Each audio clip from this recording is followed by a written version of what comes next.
podcast Afterlife Houston. It is December, and in the studio with us today is the creator of Transcendent 7. Now it's my turn, Matt Willis. Matt, it's a pleasure to meet you again.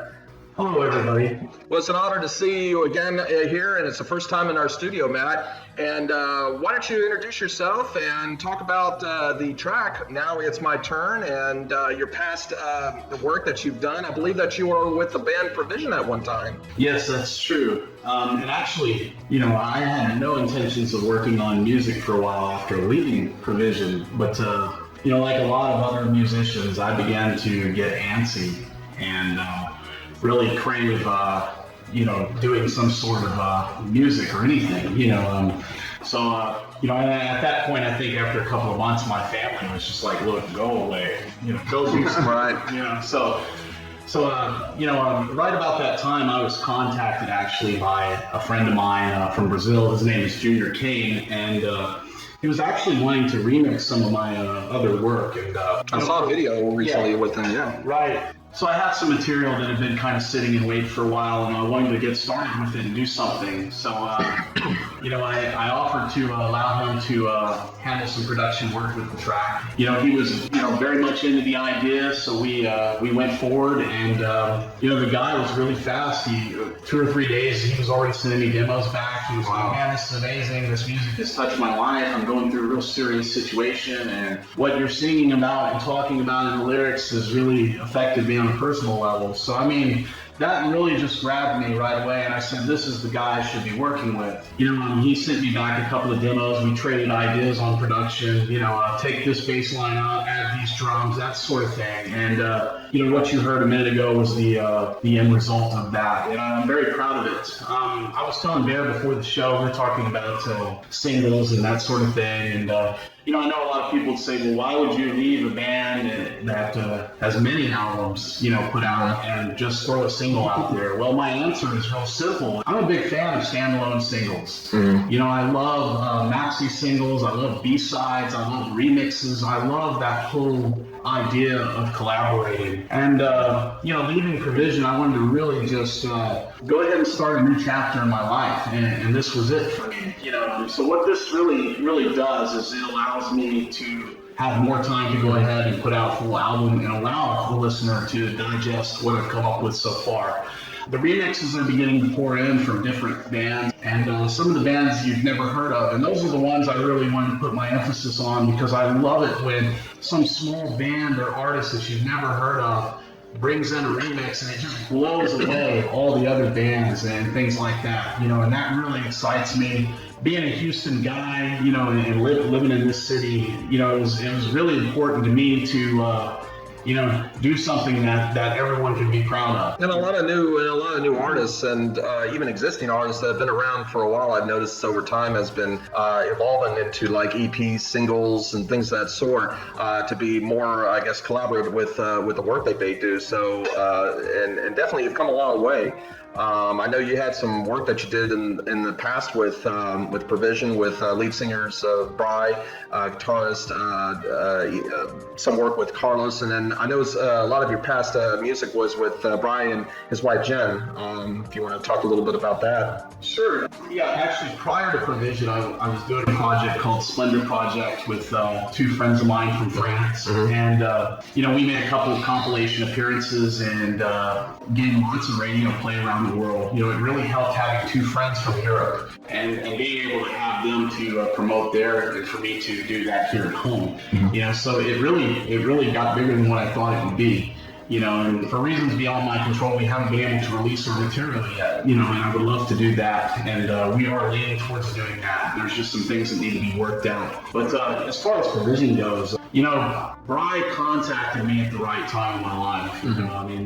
There was really nothing going on, and he invited me over to his house, and we didn't really talk about music. It was about just getting to know each other, talking about life and family and things like that. And I just decided that I liked him, and I was comfortable with working with him, and little did I know we would achieve a lot together. And I know a lot of people have questions about why I left, and I've tried my best to answer those questions as best I can. The real answer is that sometimes in life, when it's your time to go on and move on and do other things, and you have to follow your heart. Life is just too short. With that said, I'm forever in debt to Brian and Jen and Carlos. They will always have a special place in my life, and what we achieved over the span of 2 albums was really fantastic, and I'm very grateful that I got a chance to participate in that. And I think one of the best things I really enjoyed about being in Provision was meeting people. There was no barrier. All the tours that you guys did. Right. Yeah. There was no barrier between, I tour with them, but we did a lot of shows. I think I counted, it was almost like 50 shows, that I've done with the band, which that's not really a lot, when you think about touring bands and what have you, but it was more than enough for me to get to know people. And it wasn't just Houston. It was like you guys traveled to other cities, San Antonio, Austin, Dallas, and beyond. I mean, you guys really went far. Yeah, there's a lot of different places. And what I loved the most about it is there wasn't that barrier between the stage and the audience. We were them and they were us. You know what I mean? And that was very important to me. We were just like them in the sense that, hey man, we're out there working 9 to 5 just like you guys. We're trying to make it in this world. We're trying to raise our families. We have the same struggles in life that you do. And so what the shows became were like a celebration of life. Man, we got through this week, we got through this month, and I tried my hardest to remember things when it came to talking to people. Like, for instance, if some guy was going on a job interview last time I talked to him, I want to make sure I followed him. How did that job interview go? Right. So it was a really personal thing for me. And besides all that stuff, I really miss, going to the hotels at night and riding on the luggage trolleys down the hall and just being really immature, jumping on beds, and so I'm forever in debt to these guys. I really am, and I got to play with a lot of my musical heroes. It was just really cool. These are all just byproducts of being in that band. So I have memories that I get to stay with me for the rest of my life. We'll see. You never know what tomorrow brings. You never know if we will work together again in some capacity. Speaking of which, I think it's really cool that his son, Ian, is now in the band. That is awesome. Yeah.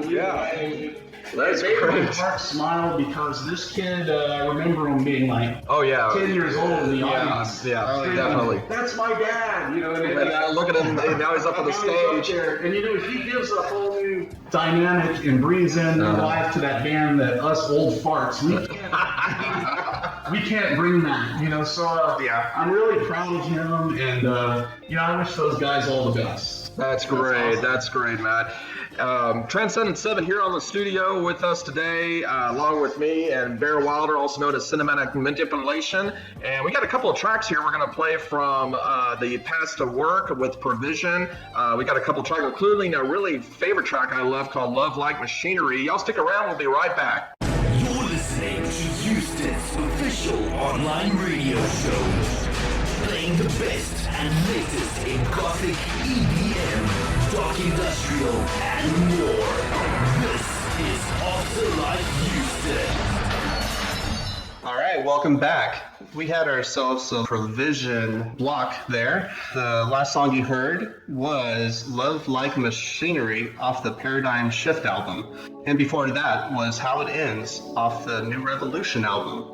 And the very first one you heard on there was Symmetry, also on the Paradigm Shift album. Right, great tracks, and all from Provision. Transcendent 7 here on the studio with us today, and Matt, if you can kind of talk about a little bit about some of the work that you're going to be working on in the future, and talk about some of the links and where you can get your music at. Absolutely. First of all, you can visit me at www.transcendent7.com. Or you can also type in your search for Facebook, Transcendent 7, and add me there. Also, you can add me personally on there. I'll talk to you. He's not a shy guy. He really loves to talk. He only has one about friend. This, that, and other things. But so the tracks that you just played, Love Like Machinery was a really, really fun track. That's my favorite. That was actually the first song I learned in the band. Roy had the demos in pretty good shape for that song, and I was able to come in and contribute with backing vocals and play some synths on the album for that song. And I'll never forget. I get a call from Bri in the evening, and it's really busy around rush hour, and he says, "Hey man, turn your radio on." And I was like, "Well, I'm in the car. Let me." He said, go to 91.7. K-True is about to play Love Like Machinery. You guys know DJ Dad, Cornish Ring. Right. I got that right. But anyway, sure enough, within like 30 seconds of him calling me and telling me that, Love Like Machinery came on, and it was like, really, my car just rose like 12 feet off the ground. And I'm like, I could hear my own voice singing in the chorus, and I mean, it's just a surreal experience to hear yourself on the radio like that. I'd always heard myself on satellite programs and different internet radio programs, but to hear yourself, or any music project that you're affiliated with in your hometown, while you're sitting in rush hour traffic in your own hometown, is like nothing else. So I was really proud of that track. Just a little cool side story about Love Like Machinery.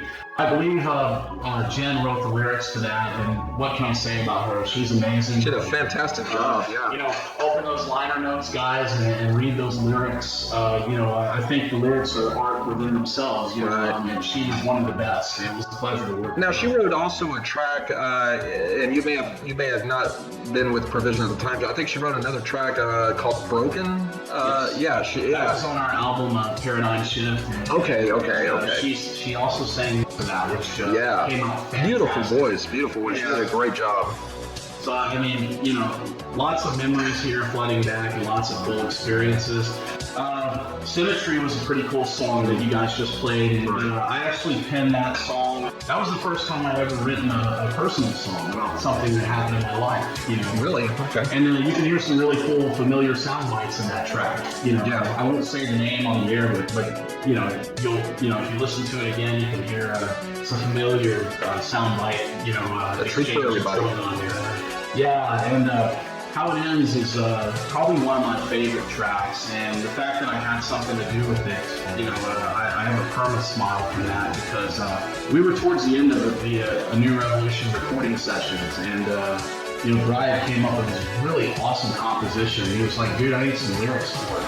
Right. And it was one of those points in time where I was having like bad writer's block and just couldn't complete any kind of thoughts. And so I decided to take a walk, and I had this idea, and I came home and I started writing it on a napkin, and that was How It Ends. It turned out to be absolutely one of my favorite songs. I've never been one of those guys to want to write love songs and that sort of thing, but this was one of those sad goodbyes that I really enjoyed. I don't know if it's from personal experience. A lot of people have asked me that. Is this about something that happened in your life? And I often contend, in that Lou Reed sort of way, that just because I wrote it doesn't necessarily mean I know what it means, and this is one of those situations. But nevertheless, I'm very proud of it.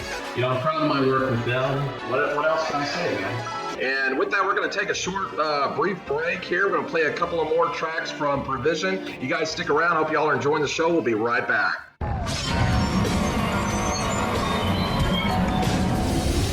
This is Afterlife Houston.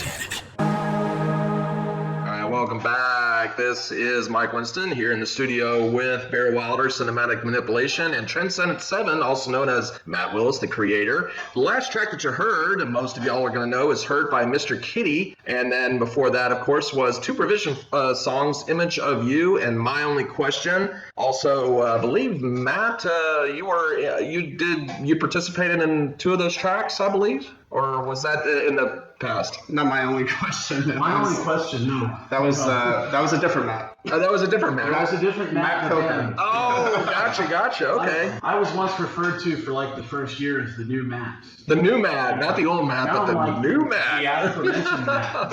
Well, that's the second Matt that was in the band.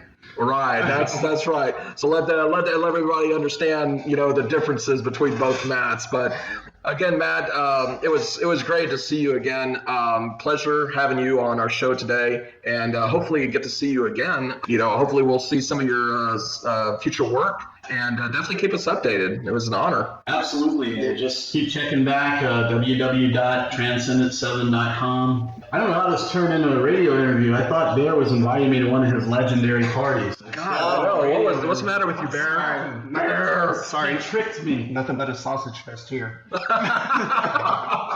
On that note, guys, it's time to end the show. I love all of you, and stay tuned. Yes, definitely. Transcendent 7 here on the studio with us today, you bastard.